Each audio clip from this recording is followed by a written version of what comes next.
Hi, this is Larry London, and I welcome you to Border Crossings. It's another virtual broadcast from home as we continue to deal with the coronavirus pandemic. And today on Border Crossings, we are joined by a singer-songwriter that we all met about 15 years ago, the last time that he joined us in studio at the Voice of America. Today, we've got him virtually from his home, Tom Higginson from the Plain White T's. Welcome, Tom. Hello, hello. What's up, Larry? How are you? Great. It's wonderful to have you back. A lot has changed since the last time we met. Well, 15 years ago, yeah, I'd say. A lot has changed in the last 6 months, but yeah. Yes. Now, when you guys started back in '97, what was going through your mind that made you guys decide Plain White T's? Now, there's a name for a band. Well, I don't know. I mean, I still love the name, but I know it's, that's been definitely just a weird, I mean, honestly, we had a list of band names, and it was like just out of, necessity. It's like, well, we need to call ourselves something. So we wrote down a bunch of like awful, of course, names, I remember Spotless was one of the names. Where's Arnie was another one of the names, which is from What's Eating Gilbert Grape. It's a reference from that movie, Where's Arnie? But yeah, so Plain White T's was on that list. And even when we were like back in those early days, and I mean, you can even hear it in songs like Delilah and 1, 2, 3, 4, but like we've always had kind of a little bit of like a throwback to the 50s and 60s in our music, a little bit of that, just a simple melody, that's always been in our minds of like what the Plain White T's were. And so it's like that name just kind of made sense. It's like when you think of Plain White T's, you think of kind of the James Dean in the 50s with the leather jacket and the plain white tee, or the Fonz or something. Right. So yeah, that's just the name we went with because it's like, well, we got a show next weekend. We need a name, and so that was it. And there you are now, 2 albums into your early career, and it becomes the biggest album of your career. And so now here we are 15 years later, the album All That We Needed. You are re-releasing the album on vinyl, and it's not just any old vinyl. You're doing it on red vinyl with yellow spots. Is that what I read? Oh yeah.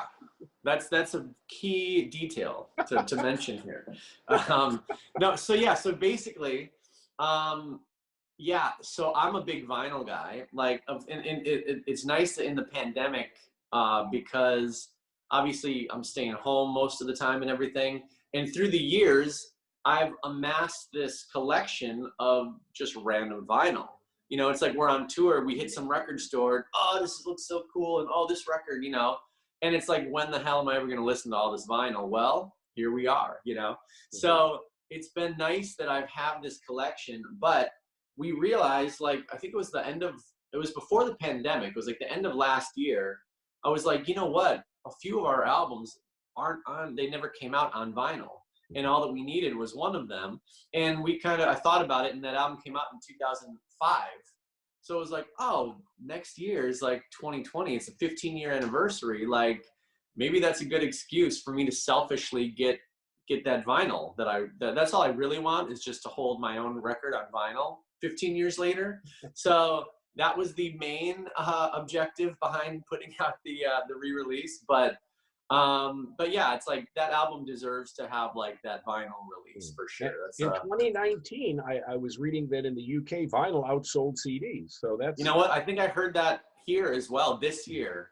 But yeah, I mean, if you think about it, I mean, of course CDs are like, whatever, they're easier to travel with, but and they sound, I don't know if they sound better, but they sound a little bit more, I think, what the reference in the studio is or something, but if you want a record now in this digital age where it's like everybody's got Spotify, any song you want to hear, you got it in your pocket, it's like, if you actually want an album of somebody's, you want it this big, you want to look at it and hold it and feel it and you want to work for it. Vinyl, you got to flip the damn thing halfway through the album. It's like, you really do. It takes effort to listen to vinyl. And I think that's why people like it, because music has become so effortless. It's a push of a button on your phone, on your computer, on whatever, that I feel like people kind of miss that, having to work for it a little bit. There's a reward there when you have to put it on and put the needle on and then flip it halfway. Yeah. Right. You're So that's how I absolutely look at the reward is trying to get the stylus down without, it. Right. skipping Yeah. it through the Sure. records. Yeah. We're talking with Tom Higginson from Plain White Tees, who are marking their 24th anniversary, but among the 24 years, they are celebrating the vinyl release of an album they put out 15 years ago, which earned them some Grammy nominations, a #1 spot on Billboard. And so if you wouldn't mind doing some music,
Plain White Tees. Thank you. Yeah, that song was very appropriate for the circumstances we're in right now. Everybody wants to be taken away to Yeah, somebody. right.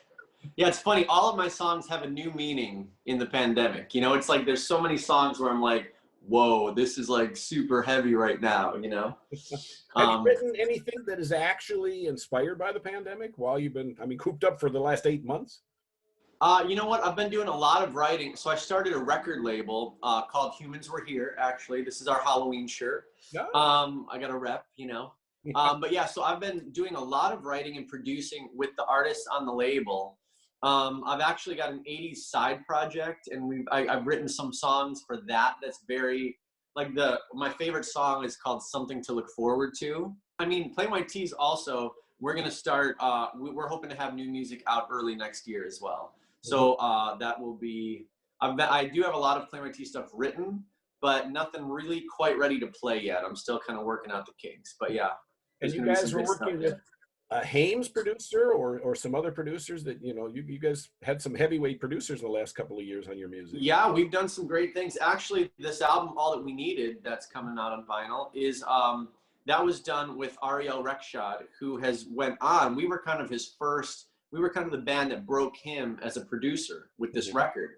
And he's produced Major Lazer, Haim, Snoop Dogg, Adele. He produced a song with Adele. So he's done like really great things. And we kind of, in a weird way, gave him his start. But of course, he gave us our start as well. It was like a great collaboration right there. Hmm. Our last album we did with Matt Squire, who is an amazing producer. He did that first Panic at the Disco record, which Right, kind of right. made them superstars. So that was great working with him. Yeah, I mean, we've been lucky, you know. It's cool that, like, I feel like so much of the music business really is luck. I mean, of course you've got to be good, but like, there's so many good freaking artists out there. There's so many good singers. There's so many good writers. So there's definitely a big luck component. And so, yeah, lining up with the right producer for the right song is, you know, it's like you got to kind of catch lightning in a bottle sometimes. And we've been able to do that. So is there any surprises on the album? Did you do any remixes or did you add anything to it? You know what? We made it on a red vinyl with yellow splatter. That's what we did. That's like the big change, the biggest change. No, we put the album out digitally this year, a remastered version. And on that, we had a few bonus tracks.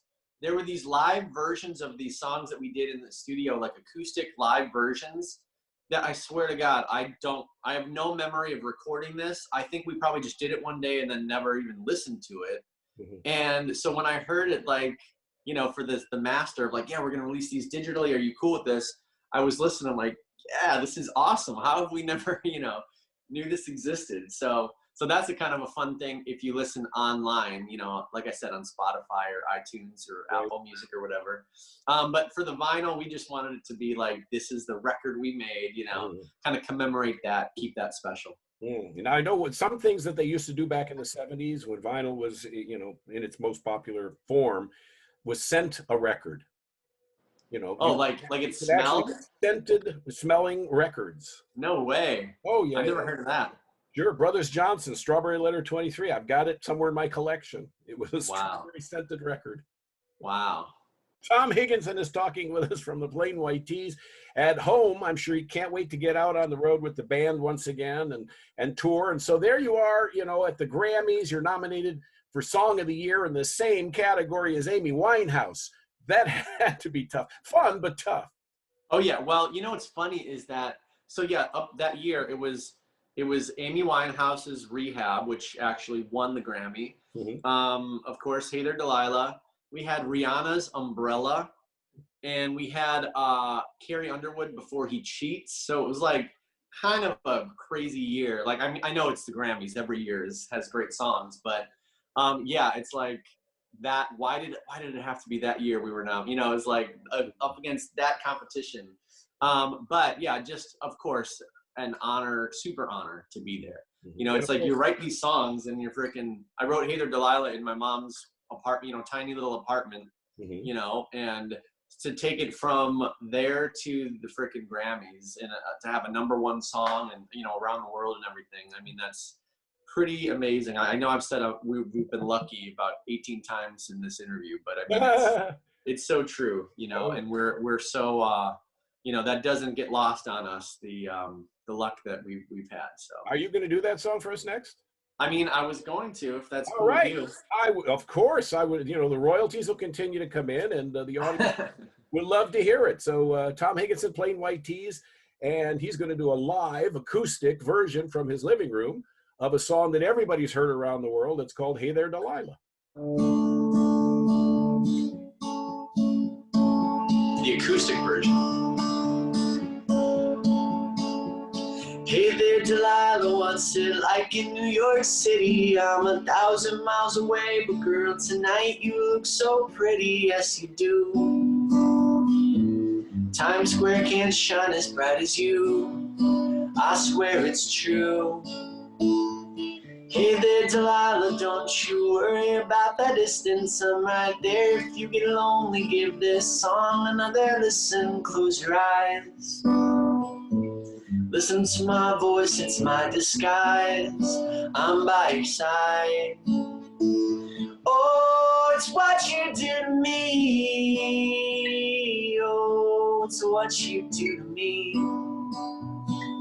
Oh, it's what you do to me. Oh, it's what you do to me. What you do to me. Hey there, Delilah, I know times are getting hard. Just believe me, girl, someday I'll pay the bills. With this guitar, we'll have it good. We'll have the life we knew we would. My word is good. Hey there, Delilah, I've got so much left to say. If every simple song I wrote to you would take your breath away, I'd write it all.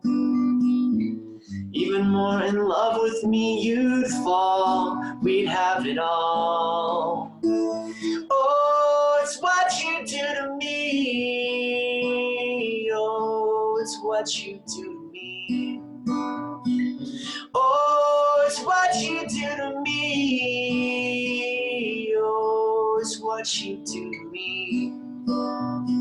1,000 miles seem pretty far. They've got planes and trains and cars. I'd walk to you if I had no other way.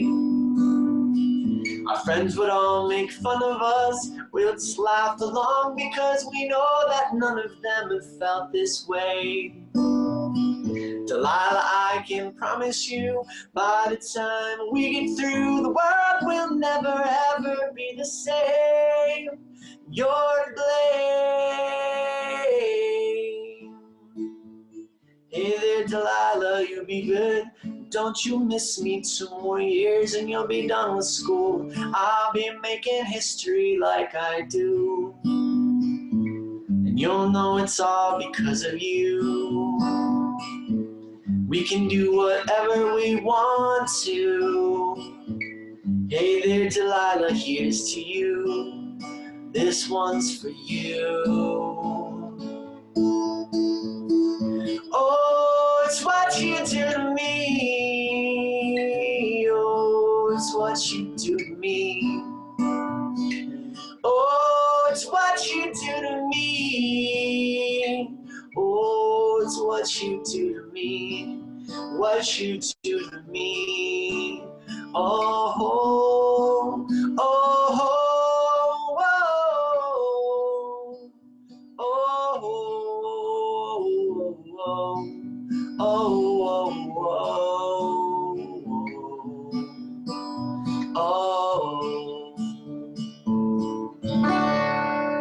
Whew. Bet you the Oh, yeah. reaction from the fans never gets old when you do that live. I mean, it's so fun because it's like, you know, some bands are like, they dread playing their big hit for some reason, but I don't know, for me it's like, yeah, everybody sings along, everybody's smiling, everybody gets out their phones. It's like such a great moment that, like, yeah, I don't see how that could be ever a bad thing, you know, so fun. Great moments. Do you remember where you were when they told you that song hit #1? I sure do. Yeah, we were playing, I don't remember exactly where, but I remember we were doing like a tour of like amusement, like theme parks, like Great America, like Six Flags. Mm-hmm. And yeah, we were backstage about to go on. And you know, of course the song was like pretty big on the radio and everything. And so there was like, you know, thousands of people waiting for us to go on. And it was like right before we went on, they were like, hey guys, good news, #1 song. Wow. And so we literally like took like a photo, like right at that moment of us all like doing #1. And then we went on stage and played a show, like announced it to the crowd, and pretty, there was a lot of great moments, you know, around that time. You said the Grammys and everything. I got to meet Ringo Starr and Yoko Ono at the Grammys. That was pretty cool. Yeah, I mean, obviously great time. And this album, All That We Needed, on vinyl, kind of commemorating that. It's fun to like, it's bringing back kind of all those memories. You know, and the nice. interesting story, and if this is true, I read that you actually took Delilah to the Grammys with you. But Oh, yeah. you were romantically dating, but Delilah was there with you. So, okay, the song was obviously written, you know, because I was super crushing on her. You know, she was beautiful, but she had a boyfriend at the time, and she was at school in New York, and I was, you know, in Chicago and traveling and touring. You know, the band was just starting up and everything. So, so it was very innocent. It was more like she just inspired, you know, me. And she actually was begging me, because I joked with her that I had a song about her, you know, just trying to be funny. And so she was the one that was always like, hey, where's my song? When do I get to hear my song? So she kind of pushed me over the edge, and okay, I'm going to write the song. And yeah, and she would come to see us in New York when we'd come through and stuff. But she was always with this boyfriend, so nothing ever romantically happened. But then, and I had a girlfriend at the time when the song was kind of blowing up. But when we got nominated for the Grammy, I was broken up with my girlfriend, and so I hit her up, and I'm like, hey, like, do you want to go to the Grammys with me? The song's nominated. And she was like, well, me and my boyfriend actually just broke up. So like, yeah, let's do it. Ooh. So like for this weird moment, I was like, whoa. And because this song was written, 3 or 4 years before that. So I'm like, is this weird, like, gonna happen? Like, am I gonna be dating Delilah? Like, is this correct? Like, is this song gonna come true, all of a sudden? And, but by the time the Grammys came, she was back with her boyfriend. I was actually back with my girlfriend, but it's like, we had to go to the Grammys, kind of celebrate that moment. Awesome. And she's a beautiful track star. I was looking at her bio. So yeah, you have very good taste. Tom Higginson is our thanks. guest. And it is the Plain White T's on the anniversary, the 15th anniversary of All That We Needed. They've had 8 albums out, but this is obviously one of the most successful for Plain White T's, riding on the success of Hey There Delilah, which we just heard. Would you do another song for us?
How will I fall? No.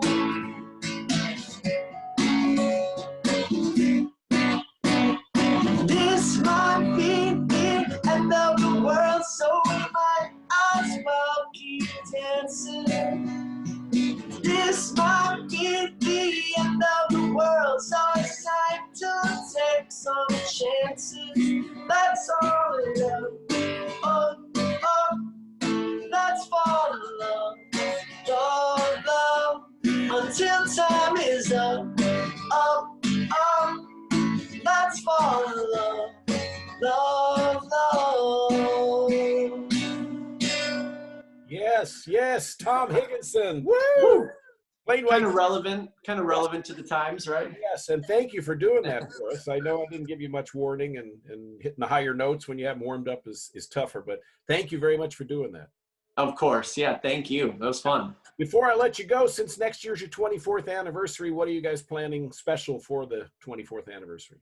Well, like I said, it's my dream in life to be a rock star on stage playing music for fans. So I think that's enough of a dream right now, just to get back out there and you know, play some shows again. Like I said, I've been doing the weekly Facebook Live thing every Wednesday, but you know, talking to my phone screen here, it only gets you so far. You need that interaction.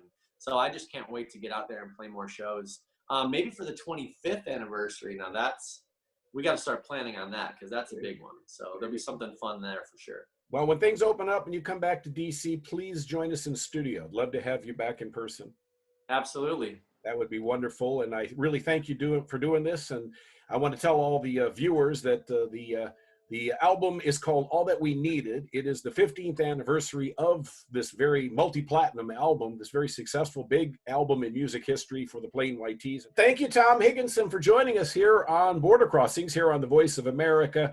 Tom and the band, Plain White T's, are marking the 15th anniversary of their third album, All That We Needed, which is coming out on November 13th. So do pick up a copy. Thank you so much again for joining us, and thank you for watching Border Crossings here on the Voice of America. My name is Larry London. See you soon.